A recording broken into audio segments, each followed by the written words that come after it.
একজন যুবকের কথা বলবো যে যুবকরা সমাজের জন্য কি করতে পারে, যুবকদের ভূমিকা কি। আজকের যুব সমাজ যেই দিকে ক্ষমতা সেই দিকে আমি ছুটে যাচ্ছি, অথবা আমাদের যুব সমাজ আজকে সেই দিকে ধাবিত হচ্ছে। দেখে না সে আমার নেতা কি কাজ করে, আমার নেতার চরিত্র কেমন, আমার যেই দলের পিছনে ছুটতেছে এই দলের কর্মসূচি কি, দেখে না তার সে কোথায় ছুটতেছে, সে দেখে না তার বাঁশিওয়ালাকে যে বাঁশি বাজায় সেই বাঁশির পিছনে সে হেমিলনের বাঁশিওয়ালার পিছনে ছুটতেছে দৌড়াচ্ছে, দিন রাত পরিশ্রম করতেছে, কিন্তু দেখে না কার পিছনে দৌড়াচ্ছে। সবাই যেদিকে ছুটে আমার যুব সমাজ আজকে সেই দিকে ছুটে। সম্মানিত উপস্থিতি, অথচ হওয়ার কথা ছিল ব্যতিক্রম। দেখেন মুসলিম যুবকের চরিত্র কেমন হয়। একজন যুবকের কথা বলবো যার নাম ইব্রাহিম আলাইহিস সালাম। তিনি একজন যুবক ছিলেন। যখন তিনি একজন যুবক, তাদের সেই সময়ে আপনারা জানেন যে মূর্তি, তারা কিভাবে মূর্তির পূজা করত, তারা মূর্তির কিভাবে ইবাদত করত, তাদের একটি বাৎসরিক মেলা লাগতো। সেই মেলায় যখন সবাই মিলে উপস্থিত হয় তখন ইব্রাহিম আলাইহিস সালামকে বলছে, ইব্রাহিম চলো মেলায় যাই। তো ইব্রাহিম আলাইহিস সালাম বললেন যে না, আমি অসুস্থ। তিনি মিথ্যা কথা বললেন। যুবক ওই মেলায় না যাওয়ার জন্য সে মিথ্যা কথা বলেছে আমি অসুস্থ, আমি যেতে পারবো না। যেখানে সবাই যাবে, কেউ বাচ্চা থেকে বৃদ্ধ পর্যন্ত কেউ বাকি থাকবে না, সবাই যাবে, সেই জায়গায় সেই মেলায় না যাওয়ার জন্য ইব্রাহিম আলাইহিস সালাম কি বলছেন? তিনি বলছেন আমি অসুস্থ, মিথ্যা কথা বলেছেন। যুবক তোমার অবস্থা কি? তোমার অবস্থা কি? নিজেকে পাপ থেকে হেফাজত করার জন্য তিনি কি করলেন? আর যুবক তুমি কি করো? তুমি একটু মিলাবে, আমি বলবো, আর তুমি নিজের চরিত্রের সাথে একটু মিলাবা। সম্মানিত উপস্থিতি, ইব্রাহিম আলাইহিস সালাম তিনি যখন গেলেন না, সবাই চলে গেল, তখন তিনি মূর্তির ঘরে ঢুকলেন। মূর্তির ঘরে ঢুকে ইব্রাহিম আলাইহিস সালাম দেখলেন যে মূর্তির সামনে অনেক খাবার দাবার রাখা আছে। তো তিনি মূর্তিগুলোর সাথে কথা বলতেছেন, আলা তাকুলুন, তোমরা এগুলো খাও, এত খাবার দাবার তোমরা তো কেউ খাচ্ছ না, এত খাবার দাবার থাকলে খায় না নাকি? খাও, তাড়াতাড়ি খাও। এরকমটা বোঝাচ্ছেন যে খাও না কেন? কেউ কিছু বলে না, খাচ্ছে না, কথা বলছে না। তো বলছে মা লাকুম লা তানতিকুন, তাহলে আমার সাথে কথা বলো। আমি যে তোমাদের সাথে কথা বলছি, খেতে বলছি, খাও না, কথা বলছো না, কারণ কি? কেউ যখন কিছু বলে না, বারবার খেতে বলছে, কথা বলতে বলছে, কথাও বলে না, খায়ও না, তখন ইব্রাহিম আলাইহিস সালামের মাথাটা একটু গরম হলো। হাতে একটি কোরআন নিয়ে শুরু করলেন পিটানো।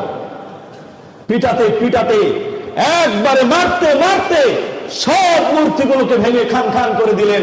একটা মূর্তিও আস্ত রাখলেন না, শুধুমাত্র একজন ব্যতীত। সব চাইতে যেটা বড় সেটাকে রেখে দিলেন। কেন রেখে দিলেন? একটু কায়দা করলেন, একটু কৌশল করলেন। সম্মানিত উপস্থিতি, দেখেন ইব্রাহিম আলাইহিস সালাম, আমরা তার সন্তান, আমরা তার উত্তরসূরি।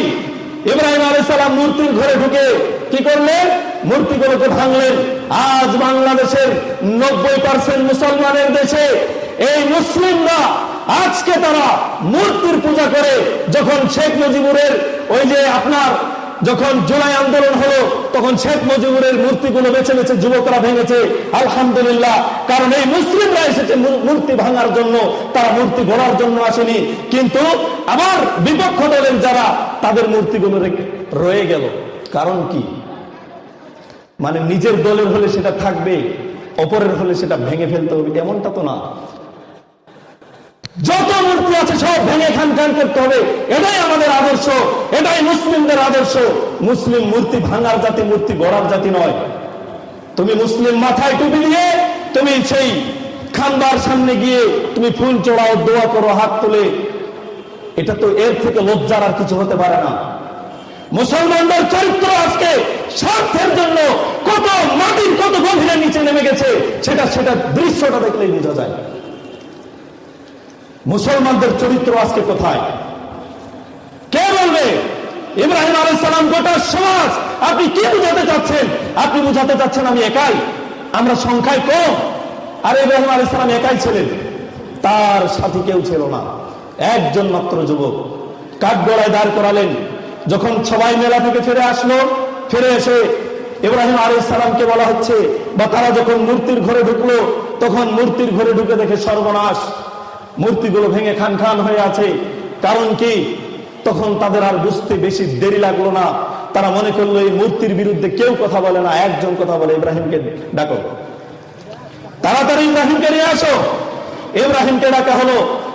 ইব্রাহিম, এই মূর্তি কে ভেঙেছে? ইব্রাহিম আলাইহিস সালাম বলছে, আমাকে জিজ্ঞাসা করছো কেন? যার ঘাড়ে কুড়াল রাখা আছে বা যে ঘাড়ে কুড়াল ধরে আছে তাকে জিজ্ঞাসা করো। তখন তারা বললো যে, ইব্রাহিম তুমি তো ভালো করে জানো এই মূর্তিগুলো কথা বলতে পারে না। তখন ইব্রাহিম আলাইহিস সালাম বললেন, যারা কথা বলতে পারে না তাহলে তার ইবাদত তোমরা কেমন করে করো? তখন তাদের মাথার গরম হয়ে গেল। রাষ্ট্রের প্রধান নমরুদের কাছেও খবর চলে গেল। নমরুদের কাছে ডাকা হলো। অনেক কথোপকথন শর্ট করতেছি, তখন আগুনের কুণ্ডলী জানানো হলো। বিশাল বড় আগুনের কুণ্ডলী জ্বালানো হলো এই মর্মে যে ইব্রাহিমকে এমন দৃষ্টান্তমূলক শাস্তি দিতে হবে যাতে ভবিষ্যতে আর কেউ কোনোদিন এই মূর্তির গায়ে হাত দেওয়ার সাহস না পায়।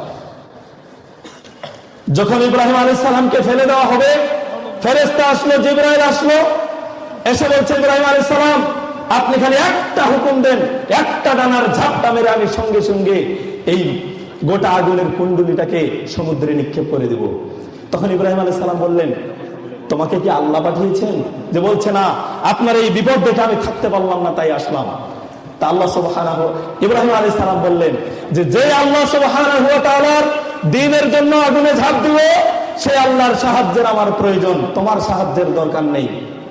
তখন আল্লাহ সুবহানাহু ওয়া তাআলা, তাই ইব্রাহিম আলাইহিস সালাম তখন একটি দোয়া পড়লেন, হাসবুনাল্লাহু ওয়া নি'মাল ওয়াকিল, আমার জন্য আমার আল্লাহই যথেষ্ট। এই কথা যখন ইব্রাহিম আলাইহিস সালাম বললেন, আল্লাহ উপর থেকে খুশি হয়ে গেলেন।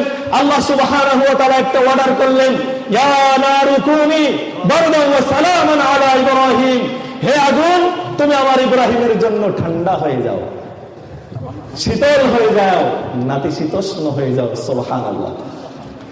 সম্মানিত উপস্থিতি, তাকে রক্ষা করলেন কে? তা আপনি যে বলছেন যে পরিস্থিতি আমাকে সেখানে নিয়ে গেছে। ইব্রাহিম আলাইহিস সালামকে আগুনে নিক্ষেপ করা হয়েছে একজন ব্যক্তি মাত্র, মূর্তির বিরুদ্ধে কথা বলে, আর তুমি সেই মূর্তির কাছে গিয়ে মাথা নত করবা আর বলবা যে পরিস্থিতি। এটা কি মুসলমানের চরিত্র হতে পারে? সম্মানিত উপস্থিতি, মুসলমানরা স্বার্থের কাছে বিক্রি হয়ে যাবে। মুসলমানরা স্বার্থের কাছে এমন ভাবে লেগে পড়বে যে মুসলমানদের চরিত্র তারা সকালে থাকবে, রাসূল সাল্লাল্লাহু আলাইহি ওয়াসাল্লাম বলছেন, তারা সকালে থাকবে মুসলমান, সন্ধ্যা হতে হতে তারা আর মুসলমান থাকবে না, তারা কাফের হয়ে যাবে। রাতে থাকবে, সন্ধ্যায় থাকবে মুসলমান, সকাল হতে হতে কাফের হয়ে যাবে, সকাল হতে কাফের অবস্থায়। আল্লাহ রাসূলের হাদিস। অতএব সতর্ক, সাবধান।